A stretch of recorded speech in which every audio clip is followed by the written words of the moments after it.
नमस्कृत्यं नरं चैव नरोत्तमं देवीं सरस्वतीं व्यासं जयम् उदीरये नास्तेषु अभद्रेषु नित्यं भागवत सेवया भगवती उत्तम श्लोके भक्तिर्भवति नैष्ठिकी कृष्णाय वासुदेवाय देवकीनन्दनाय च नन्दगोपकुमाराय गोविन्दाय नमो नमः। श्रीमद्भागवत की कथा प्रारंभ करने से पहले सबको श्री नारायण जी को नमस्कार करना चाहिए, नारायण ऋषि को नमस्कार करना चाहिए, देवी सरस्वती को नमस्कार करना चाहिए और श्री व्यास देव जी जिन्होंने ये लिखी है श्रीमद्भागवत उनको नमस्कार करना चाहिए। इन सब की शरण लेते हुए नमस्कार करते हुए और हमारे पूर्व आचार्य जैसे कि श्री श्रीधर स्वामी जी जो कि श्रीमद्भागवतम के पहले टीकाकार हैं और उनके पश्चात श्री गोस्वामी, फिर श्री विश्वनाथ चक्रवर्ती ठाकुर, बलदेव विद्याभूषण, श्री भक्ति सिद्धांत सरस्वती ठाकुर और श्री भक्ति वेदांत स्वामी प्रभुपाद जी की शरण लेते हुए उनका धन्यवाद करते हुए आज का ये सत्संग की कथा हम प्रारंभ करते हैं। कल के सत्संग में कुछ हमने प्रश्न किए थे, मुझे थे ज़्यादा तक भक्तों ने प्रश्नों के उत्तर ठीक ही दिए। एक प्रश्न कुछ डिवोटीज को थोड़ा सा मुश्किल लगा, वो ये था कि श्रीमद्भागवतम के पहले टीकाकार कौन थे। तो एक्चुअली पहले टीकाकार श्रीधर स्वामी थे और कईयों ने कि बलदेव विद्याभूषण। एक्चुअली बलदेव विद्याभूषण ने जो भाषा लिखी एक्चुअली वो गोविंद भाषा से प्रसिद्ध है। वो एक्चुअली वेदांत सूत्र की भाषा है, वेदांत सूत्र के ऊपर भाष्य है जो साक्षात श्री गोविंद जी, राधा गोविंद जी जो हैं जयपुर पहले वही श्री राधा गोविंद जी ने अपने मुखारबिंद से कही थी और श्री बलदेव विद्याभूषण ने लिखी थी और वो भाषा गोविंद भाषा के नाम से प्रसिद्ध है और इसी को Shrimad Bhagavad Gita as it is Shri Prabhupada ji समर्पित करते हैं श्री बलदेव विद्याभूषण को, जिन्होंने वेदांत सूत्र पर इतना सुंदर लिखा। तो जो मेरा प्रश्न कल के सत्र में था कि श्रीमद् भागवतम की पहली टीकाकार कौन थे, उस प्रश्न का उत्तर है श्रीधर स्वामी। तो उनकी शरण लेते हुए और सब पूर्वत आचरण हुए आज का प्रसंग हम शुरू करते हैं। ये कथा जो है वृत्तसुर की कथा है। थोड़ा सा हम स्मरण दिलाएंगे। अब तक प्रसंग यहाँ तक हुआ है कि ये बहुत संक्षेप में हम बताएंगे कि इंद्र अपनी सभा दरबार में बैठे थे सची रानी के साथ और कई देवी देवता के संग में बहुत सी अप्सराएँ थी, वहाँ में आनंद का लुत्फ ले रहे थे। उसी समय ये उनके गुरुदेव श्री बृहस्पति प्रवेश किए, लेकिन इन्होंने उनका सम्मान नहीं किया, अपने आसन से उठे तक नहीं, ना ही कुछ मधुर वचन कर उनका स्वागत किया। तो बृहस्पति उनके गुरुदेव ने सोचा कि इंद्र को स्वर्ग का राजा होने का घमंड हो गया। वास्तव में जो भी शिष्य के ऐश्वर्य कोई गुण होते हैं वो गुरु की कृपा से ही होते हैं। तो बृहस्पति निराश से चले गए। इंद्र बाद में पछताने लगे, लेकिन तब तक बृहस्पति चले गए थे। तो इंद्र ऐसी स्थिति में, क्योंकि एक बहुत घोर अपराध हो गया था, उनके गुरु के प्रति सम्मान नहीं किया, देवताओं ने अपना ऐश्वर्य खो दिया और दानवों ने उन पर बहुत आसानी से विजय पा ली। तो ऐसी स्थिति में दानव जब भी जीत गए तो इंद्र और बाकी के देवता ब्रह्मा जी के पास गए।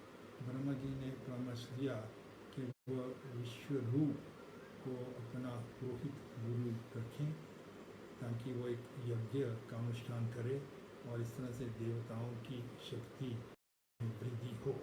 तो ऐसा ही इंद्र और देवताओं ने किया, लेकिन जब ये विश्वरूप यज्ञ कर रहे थे, आहुतियाँ अर्पित कर रहे थे, तो बीच बीच में, क्योंकि उनके पिताजी का रिलेशन जो था वो देव के साथ था, लेकिन माता जी का जो रिश्ता था वो दानवों के साथ था। इसलिए बीच बीच में कभी कभी इंद्राय स्वाहा, अग्नियाय स्वाहा, लेकिन बीच बीच में वालियाय स्वाहा, दानवों के दैत्यों के नामों पर आहुतियाँ देते गए। तो इंद्र को जब ये मालूम पड़ा, इंद्र बहुत क्रोधित हो गए और उन्होंने अपनी तलवार से उनके विश्वरूप के 3 सर काट लिए और उसकी मृत्यु हो गई विश्वरूप की। तो जैसे विश्वरूप की मृत्यु होगी तो विश्वरूप के पिताजी, जिनका नाम त्वष्ट था, वो ब्राह्मण बहुत क्रोधित हो गए और उन्होंने एक यज्ञ का अनुष्ठान किया। उस यज्ञ का करने का लक्ष्य यही था कि उसमें से एक ऐसा व्यक्ति प्रकट हो जो कि इंद्र का वध कर दे। तो आज का जो प्रसंग, उसमें ये जो व्यक्ति प्रकट हुआ उस यज्ञ से, उसका नाम वृत्रासुर था। Devotees are saying sound is not coming actually.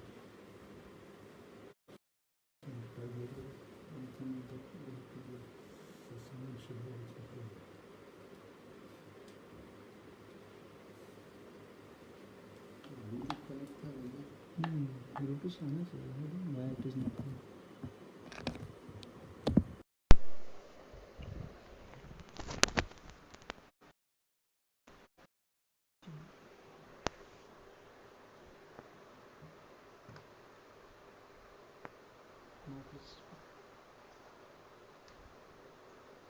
हरे कृष्णा।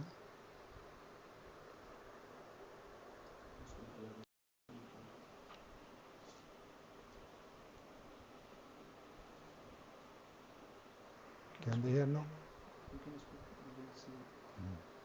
थोड़ी सी टेक्निकल प्रॉब्लम्स आ रही हैं यहाँ।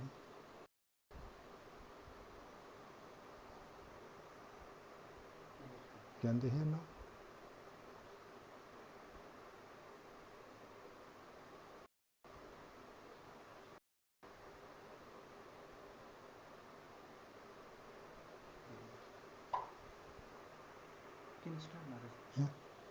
हरे कृष्णा। कुछ टेक्निकल प्रॉब्लम्स आ गई थी, उसके कारण साउंड नहीं आ रहा था। मेरी उम्मीद है कि अभी साउंड आ रहा होगा। अभी तक मैंने जो बताया वो संक्षेप में एक समरी थी। अब तक जो हमने बताया, इस प्रसंग में वृत्रासुर का जन्म कैसे हुआ और कैसे उन्होंने देवताओं को चुनौती दी और फिर अंत में देवताओं ने ऐसे व्यक्ति वृत्रासुर का वध किया। तो अब तक हमने बताया है संक्षेप में कि विश्वरूप जो देवताओं के लिए एक यज्ञ कर रहे थे, वो निरपक्ष नहीं थे। वो देवताओं के लिए भी आहुतियाँ डालते थे और दानवों के लिए भी डालते थे आहुतियाँ। तो इसलिए इंद्र बहुत ही उनसे रोषित हो गए और उनका वध कर दिया।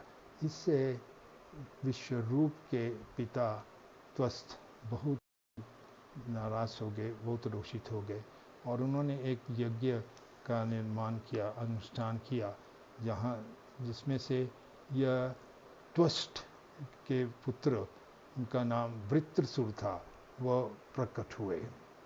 ये एक बहुत ही विशाल हत्या है। जीरो के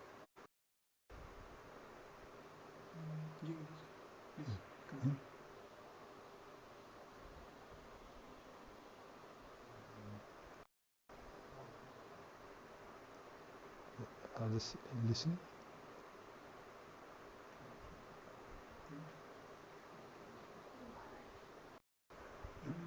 Problem is with this one or what?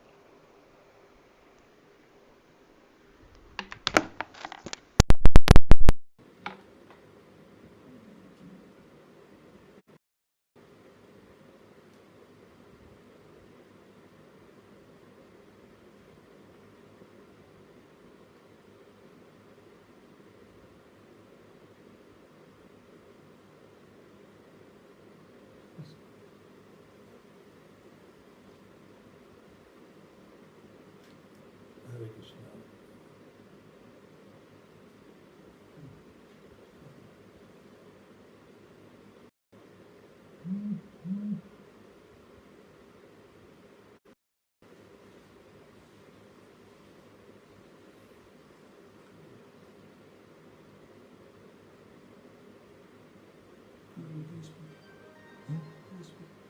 हरे कृष्ण। थोड़ी टेक्निकल प्रॉब्लम्स आ रही हैं, फिर भी हम प्रयास करेंगे। अभी तक ऐसा हुआ है कि वृत्रासुर उस अग्नि यज्ञ की अग्नि से प्रकट हुए हैं और बहुत ही उनकी विशाल काय है, काले रंग की काय है और उनकी आंखें तांबे जैसे रंग की हैं और इतना विशाल रूप है कि वो अंतरिक्ष तक उनका शरीर जाता है, बहुत ही विशाल शरीर के हैं। तो उधर दूसरी यहाँ पर जब भी इंद्र ने इस विश्व रूप के 3 सर काट दिए और उसकी हत्या कर दी, तो उसको ब्राह्मण हत्या का दोष लगा। हालांकि इंद्र स्वर्ग के राजा होने के कारण बहुत शक्तिशाली थे और इस ब्रह्म हत्या का पाप को निरस्त कर सकते थे, लेकिन उन्होंने सुना कि इनको 4 एंटिटीज में बांट दें। तो पहले तो उन्होंने जमीन को, धरती को, लैंड को, कई स्थानों में हमको रेगिस्तान मिलते हैं जहाँ में कुछ भी नहीं उग सकता और ये बहुत ही इम्पायस माने जाते हैं। वहाँ में धर्मों का अनुष्ठान करना बहुत कठिन होता है, रेगिस्तान।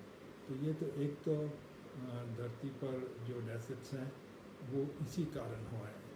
इंद्र ने अपने पाप का जो फल है वो 4 जगह में बांट दिया। एक तो धरती में, दूसरा उन्होंने जल में डाल दिया, इसीलिए जल में फेन होता है, फेन या फोम होती है और जो पेयजल होता है हमको इकट्ठे करने के लिए ये उससे बचकर रहना चाहिए क्योंकि वो जल को दूषित कर सकता है। और दूसरा ये भी है कि इंद्र का एक वरदान भी था कि थोड़ा ही जमीन खोदने पर जल उपलब्ध होगा, लेकिन ये जब से ये अपने पाप का फल बांटा, पानी बहुत गहराई पर ही मिलता है। इस तरह से उसने जल को में ये बांटा। तीसरा उन्होंने वृक्षों में बांटा। वृक्ष से जो द्रव्य निकलता है वो अपवित्र होता है पान करने के लिए। और चौथा उन्होंने स्त्रियों में ये बांटा। तो इस तरह से 4 तरह से उन्होंने अपने पाप दिए।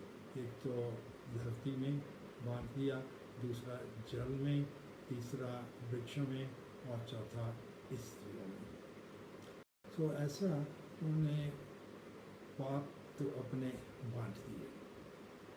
और फिर जैसे ही ये त्वष्टा पुत्र वृत्रसु, वृत्र का मतलब है जो सर्वव्यापक हो, इतना विशाल उसका काय था, आसमान को छूता था, इसका अर्थ है वृत्र। तो ये वृत्र इतना शक्तिशाली था, देवतागण उन सब से बहुत ही भयभीत हो गए। और उन्होंने सोचा इसका सामना करना तो असंभव होगा, हम किसी भी परिस्थिति में इसका सामना नहीं कर पाएंगे। और उन्होंने सोचा हम सब मिलकर भगवान विष्णु की ही शरण में जाएंगे। तो ऐसा निर्णय लेते हुए भगवान विष्णु की वह पहुँचे। 8 भुजाओं में अन्य अस्त्र लिए हुए थे। भगवान विष्णु उनके पास पहुँचे। तो देवता जो हैं सकाम भक्त होते हैं। भगवद गीता में बताया गया है कि चतुर्विधा भजन्ते मां, अर्थार्थी ज्ञानी जब भरतऋषि, इसमें बताते हैं कि 4 तरह के भक्त भगवान की शरण में आते हैं। कोई अगर कोई संकट में हो या कोई अर्थार्थी हो, किसी को अर्थ की, कोई ज्ञानी की ज्ञान के लिए आता है। जो होता है वो सकाम भक्त कहलाते हैं। उनमें कोई न कोई इच्छा है। स्वर्गलोक में देवता हमेशा वो दैत्यों से परेशान रहते हैं, इसलिए जब भी संकट में होते हैं वो भगवान की शरण में आते हैं। भागवतम में आता है अकाम सर्व काम मोक्ष काम उधार दी तीव्रेण भक्ति योजना ये जनते पुरुषम परम। चाहे कोई अकाम हो, जिसको कोई काम नहीं, जैसे एक शुद्ध भक्त हो, उनके कोई काम नहीं होते, खाली भगवान की सेवा में ही रहना है। अकाम सर्व काम, या फिर सब तरह के काम हो या मोक्ष काम हो, तीव्रेण भक्ति योगेन ये जनते पुरुष, सबको भगवान विष्णु की शरण में ही आना चाहिए भक्ति योग के द्वारा। तो शुद्ध भक्त जो होते हैं वो किसी भी परिस्थिति में भगवान से कुछ भौतिक वस्तुओं की पूर्ति के लिए नहीं जाते, ना ही किसी संकट से दूरी के लिए आते, बल्कि वो समझते हैं कि जो भी परिस्थितियाँ चाहे कितनी भी विपरीत परिस्थिति क्यों ना आ जाए उनके ऊपर, वो समझते हैं कि वो उनके ही कर्मों का फल है। और भगवान ने उनको तो बहुत कम संकट दिए, वो तो बहुत और संकट क्लेशों के पात्र हैं, लेकिन भगवान की कृपा से बहुत ही कम संकट मिल रहे हैं उनको। ऐसा कहते हैं कि अनुकंपम सुषम इक्षमानो भुंजन एवं आत्मकृत हिदवाग व पूर्भिर नमस्ते मुक्तिपाद सदाय भाग। You can continue to speak. You have to change and the Bluetooth actually. The sound is not good actually.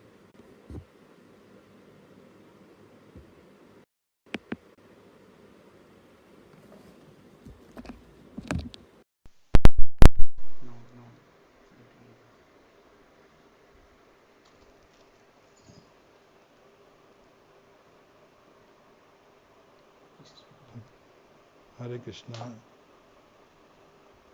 आज की थोड़ा ज़्यादा ही टेक्निकल प्रॉब्लम्स आ रही हैं, उससे इसके लिए क्षमा चाहते हैं।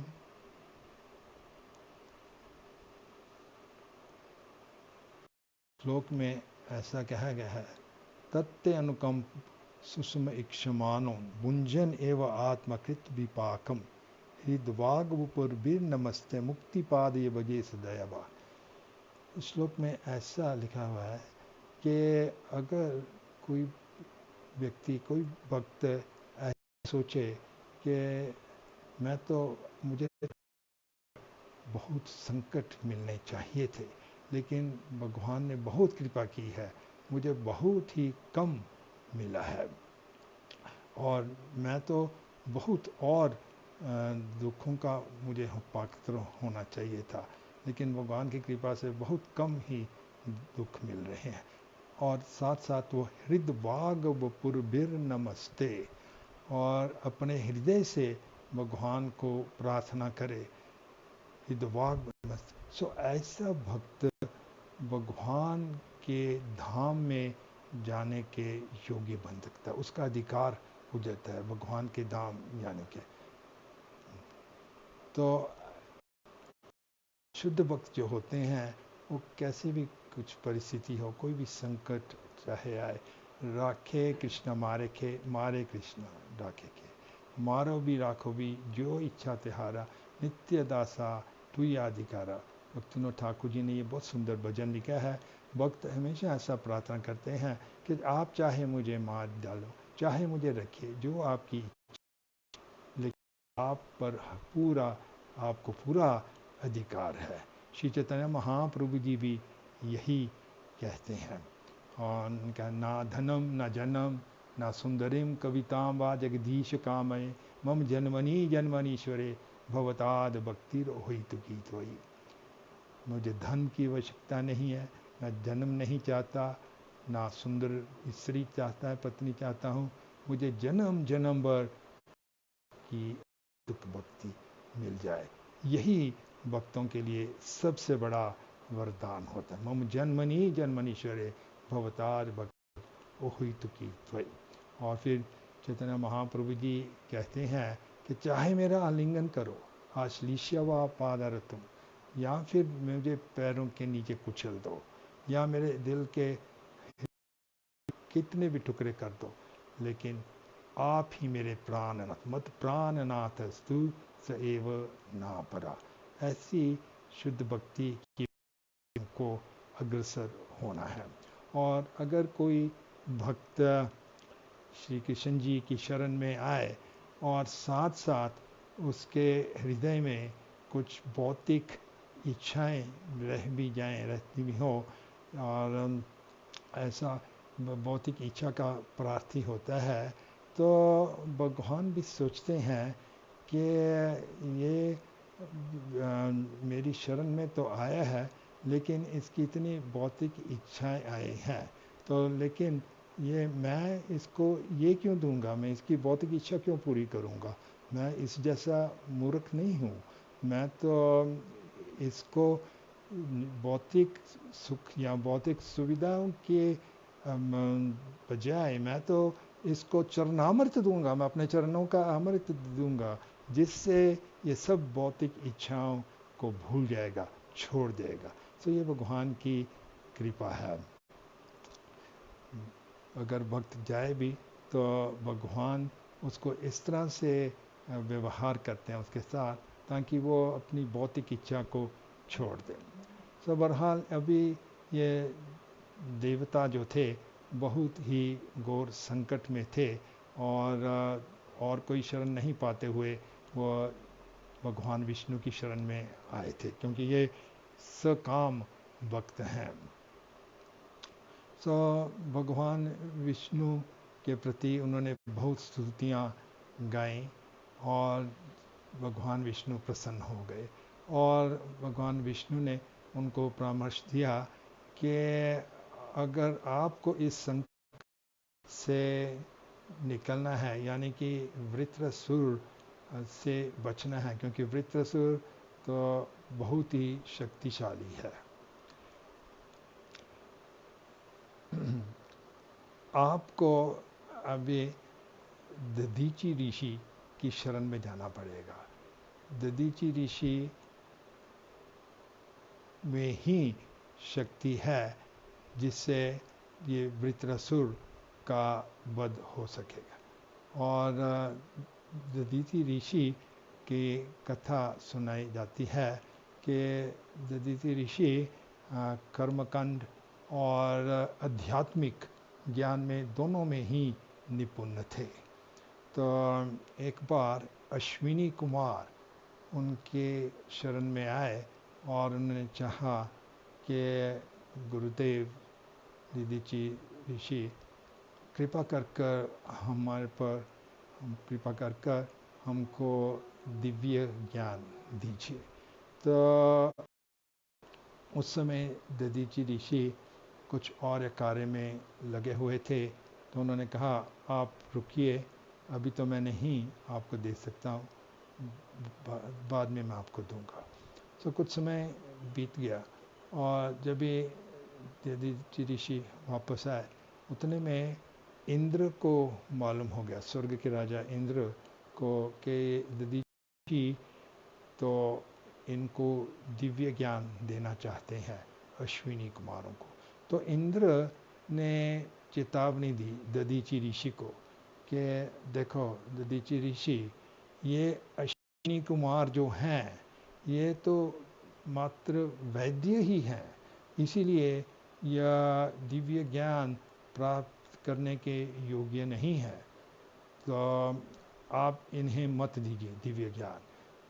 लेकिन अगर आपने मेरी आज्ञा का उल्लंघन किया और इसके बावजूद आपने इनको दिव्य ज्ञान दे दिया तो मैं आपका सर काट डालूंगा। सो ऐसा कहकर इंद्र चले गए। तो अश्विनी कुमार जब और उनसे बात की दधीची ऋषि से, तो दधीची ऋषि ने कहा यह परिस्थिति है कि इंद्र ने चेतावनी दी है कि अगर मैं आपको ज्ञान दूंगा दिव्य ज्ञान तो वो मेरी मृत्यु कर देंगे, मेरा सिर काट डालेंगे। तो अश्विनी कुमारों वो तो वैद्य हैं, उन्होंने उनको आश्वासन दिलाया दधीची ऋषि को कि ऋषि वर आप चिंतित मत होइए, हम ऐसा करेंगे कि हम आपका सिर काट देते हैं और एक घोड़े का, हाय संस्कृत में हाय कहते हैं, हाय का शीर्ष डाल देते हैं और अब उस हाय या घोड़े के शीर्ष से आप हमें ज्ञान दे दीजिए। ऐसे आप ज्ञान दे देंगे हम फिर से आपका वो घोड़े का सिर काट देंगे और जो आपका वास्तविक सिर है वो वापस हम डाल देंगे, इस तरह से आपका सिर वापस आ जाएगा। सो ऐसा हुआ। कई बार हम चित्र भी देखते हैं दधीची ऋषि का जिनका सर एक घोड़े का या हाय का शीर्ष होता है। सो उस हाय या घोड़े के शीर्ष से अश्विनी कुमारों को दधीची ऋषि ने ज्ञान दे दिया और फिर अश्विनी कुमार ने वो घोड़े का सिर काट दिया और उनका सिर वापस जोड़ दिया उसे। ये कथा दधीची ऋषि की है। तो भगवान विष्णु ने उनको परामर्श दिया देवताओं को, आप इन अश्विनी कुमारों को साथ लेके जाइए और अपने प्रतिनिधि रूप के उनको और दधीची ऋषि से ये प्रार्थना कीजिए कि वो अपना शरीर त्याग दें ताकि उनकी हड्डियों से विश्वकर्म एक बहुत शक्तिशाली धनुष बना सकेगा। उन हड्डियों से बना हुआ धनुष से ही इंद्र विजय कर पाएगा उनके ऊपर, वृत्रासुर के ऊपर, नहीं तो वृत्रासुर के पर विजय पाना असंभव है। सो इंद्र देवता और अश्विनी कुमार पहुँचे दधीची ऋषि के पास और याचना की कि हे ऋषिवर, हम बहुत संकट में हैं, हमको जरूरत आपके शरीर में जो हड्डियां हैं उससे एक धनुष बनाना होगा विश्वकर्मा को, जो कि ताकि हम विजय पा रसुर के ऊपर। तो पहले तो दधीचि ऋषि ने काफ़ी तर्क दिए कि किस व्यक्ति को हम पूछ सकते हैं कि आप अपना शरीर त्याग दे दो। ये बहुत अजीब सा प्रश्न विषय होता है। हम कई चीज़ें मांग सकते हैं किसी व्यक्ति से, पर उसका शरीर मांगना ये बहुत कठिन होता है। लेकिन दधीचि ऋषि को अपने शरीर से बिल्कुल भी आसक्ति नहीं। जो होते हैं, साधु होते हैं, वो सब जन का कल्याण ही सोचते हैं। वो तो तर्क खाली देवताओं की परीक्षा लेने के लिए ही कर रहे थे। उनका तो मकसद यही था, अगर मेरे शरीर से, ये शरीर जो है यह में कुत्ते और जैकल्स जो हैं, सियाल, उनका भोजन है और इसका अंत वही होगा, कुत्ते खाएंगे या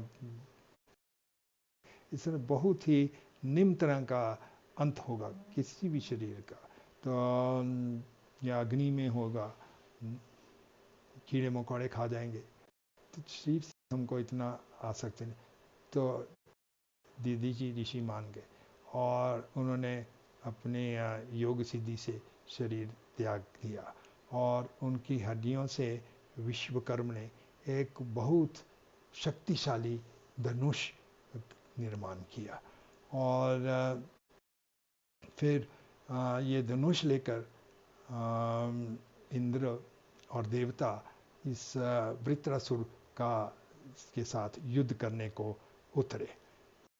ये वृत्रासुर के जो सैनिक थे वो देवताओं की सेना देखकर भाग गए। देवता की सेनाएं बहुत शक्तिशाली थी। बहुत घोर युद्ध हुआ। वृत्रासुर एक और दूसरी ओर सब देवता बहुत चिंतित हो, देवता भी भागने लगे। वृत्रासुर उनको कहने लगा, आप युद्ध से भागना, आपको युद्ध से भागना शोभा नहीं देता। और उसमें वृत्रासुर ने कहा कि दो गतियां बहुत ही शुभ होती हैं। एक तो जो योगी होता है, खासकर जो भक्ति योगी होता है, जो भक्ति योगी भगवान का स्मरण करते हुए अपना शरीर का त्याग करता है, वो परम धाम लौटता है। या फिर अगर अपना शरीर युद्ध में किसी को त्याग करना पड़े, उसकी गति भी स्वर्ग तक होती है। लेकिन अगर भाग जाए वो तो व्यक्ति बहुत निम्न होता है। उन्होंने ऐसा कहा, देवताओं को भी चेतावनी दी कि कहा कि आप भागिए मत, आप युद्ध करिए। सो इंद्र अपने हाथी ऐरावत के ऊपर आए और अपना गदा वृत्रासुर के ऊपर फेंका। लेकिन वृत्रासुर ने गदा पकड़ लिया अपने हाथ से और इंद्र के हाथी के ऊपर फेंक डाला। इंद्र का हाथी कई गज पीछे गिर गया, इंद्र भी नीचे गिर गया, हाथी भी गिर गया। फिर इंद्र ने अपना वज्र लेकर उस वृत्रासुर का एक भुजा काट डाली। फिर भी वृत्रासुर युद्ध करते रहे, दूसरी भुजा भी काट डाली। फिर वृत्रासुर ने इंद्र को ही निगल लिया, इतने शक्ति इंद्र को ही निगल लिया। लेकिन इंद्र को सुरक्षा थी, किसकी सुरक्षा थी? नारायण क्वच की, जो इनको विश्व रूप ने दिया था। तो नारायण क्वच की शक्ति के कारण इंद्र वृत्रासुर के शरीर से वापस बाहर आ गए। और वापस बाहर आ गए तो उन्होंने अपने वज्र से उनका, अभी तक दोनों भुजाएं खो बैठे थे, फिर भी युद्ध कर रहे थे। फिर इंद्र ने उनके ऊपर अपना वज्र चलाया और उनका गर्दन काटने, सर काटने में अपने ही मुद्रे से लग गए। वो इतना शक्तिशाली वृत्रासुर थे कि 1 वर्ष पूरा इंद्र को लगा उनका गर्दन काटने का।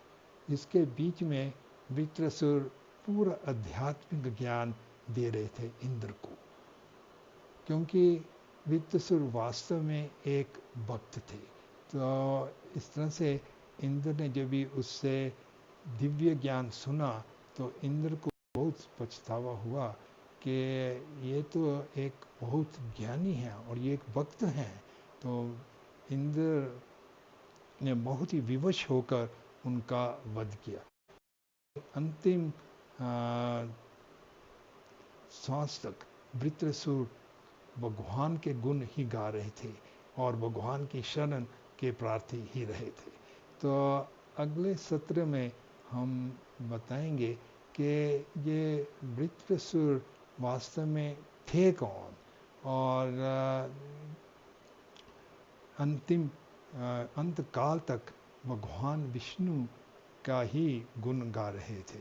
उनको इंद्र के हाथों मरने का कोई भी भय नहीं था, बल्कि वो बहुत ही प्रसन्न थे कि उनकी मृत्यु हो रही है। ये कल का जो प्रसंग है उसमें हम सुनाएंगे कि वास्तव में वृत्रासुर थे। बहुत ही एक रोचक प्रसंग है। इसी क्रम में यह कथा आती है और भागवतम में 6ठे स्कंद में।